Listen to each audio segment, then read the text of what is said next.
Hey, it's Melissa Thompson with your Key to Memphis and Crye-Leike Realtors. And today I just wanted to give you an update about the new tax reform and what we know about it now.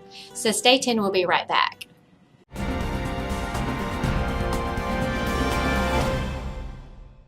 Okay, so just a few facts and then we'll keep you updated on what we know as well as different things come out. But what we know for right now that's going into effect. And realtors, actually, we've been asked to vote constantly. So that I've gone to our congressmen, constantly to ask them to make these changes that we're after. The capital gains exclusion remained. So it's like if you're single, you can exclude up to $250,000 on your property or $500,000 if you're married. And that stayed intact, actually, which is good. And the mortgage interest deduction stayed intact. It went down from like $1 million to $750,000, but part of that stayed, which is good.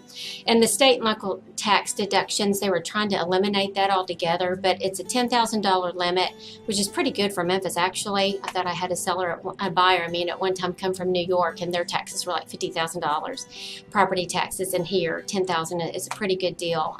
Maybe not what we wanted. Some people see more than that probably in the city limits, but just wanted to let you know about that. So again, that's what we know so far. So a lot of it stayed fairly good, so we're glad about that. I think everybody will see some benefits from it in different aspects, but wanted to let you know what we know now. So anyways, just reach out if you have any questions, and I'll keep watching that too and keeping you updated.